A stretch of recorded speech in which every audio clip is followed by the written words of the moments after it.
आज हम आपको पढ़ाएंगे बायोलॉजी में बहुत सुने होंगे नाम, जिसका नाम है बीपी, ब्लड प्रेशर। उसके बाद आप एक नाम सुनेंगे ईसीजी। ईसीजी क्या है, इसी के बारे में आज चर्चा चलेगा। ईसीजी क्या है, ब्लड प्रेशर क्या है। और क्लास में बने रहिए। अगर आप चैनल पर नए हैं तो चैनल सब्सक्राइब करके बेल आइकन जरूर दबाइए। चलिए हम शुरू करते हैं, ईसीजी के बारे में बताते हैं।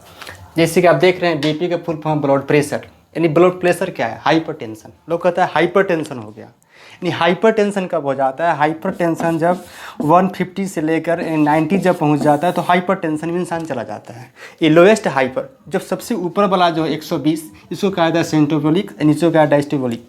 सेंटोबोलिक और डायस्टोबोलिक के बारे में हम समझते हैं। अगर मान लीजिए ब्लड है आपका, जैसे देखते हैं कि मशीन रहता है, इस तरह आपको पट्टी बांध देता है, यहाँ पे पट्टी बांध के लगता है दाबने, उसके बाद धीरे धीरे आवाज़ देता है, छोड़ता है, उसके बाद उस माने आवाज़ आता है, उसमें से छोड़ता है। उसके बाद जब देखता है, जब छोड़ता है नीचे, जब 120 130 के बाद जब आता है तो उसके आला लगा रहता है कान में, तो सुनता है कि लब डब करने लगता है, तो सोचता है कि यहाँ से माने हायर हो गया, इन 200 हवा का सा 200 के बाद छोड़ने लगा। छोड़ने के बाद जब वो कान में लगा रहा था अल्लाह, जब भी देखता है कि साउंड आने लगा उसका, मैंने जब भी साउंड लगता है लब डब ब्लड जब चलता है मनुष्य के शरीर में तो लब डब की आवाज़ आता है, तो वहाँ से वो हायर हो जाता है, यानी उसको सेंटोबोलिक्स कहा जाता है।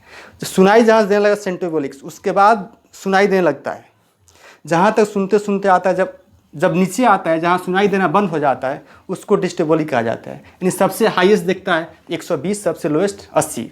यानी नॉर्मल, अगर एक नॉर्मल इंसान है तो वो नॉर्मल के अंदर उसको देखा जाए तो ब्लड 120/80 रहता है, यानी हायर। अब हम देखते हैं कि ईसीजी में वही ब्लड के बारे में चेक होता है कि आपका हृदय जो है वो कैसे चल रहा है। ईसीजी की बात करेंगे तो ईसीजी में PQRX कॉम्प्लेक्स होता है।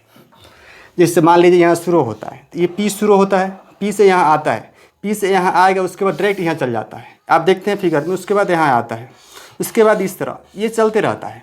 ये जो क्रम है ये P है, PQRS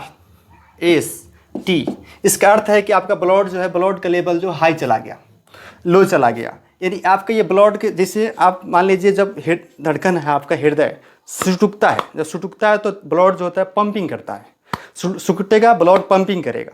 इस तरह प्रक्रिया जब सुटका तो आपका ब्लड पूरे, यानी आपका जब सुटका तो 120 हो गया, जब छोड़ा तो 80 हो गया। यानी इस तरह आपका ब्लड जो है आपको बढ़ते रहता है।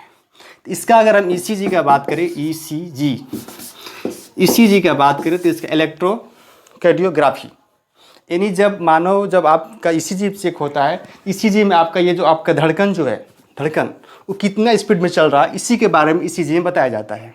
तो आपको ये समझ में आ गया होगा ईसीजी क्या है, ब्लड प्रेशर क्या हो जाता है। हाइपरटेंशन जब हो जाता है, इसका नाम है हाइपरटेंशन। अगर हाइपरटेंशन की हम बात करें, हाइपरटेंशन तो 120/80 हो जाता है। सकते हैं ये क्लास जो था आज का बीपी पर था। अगर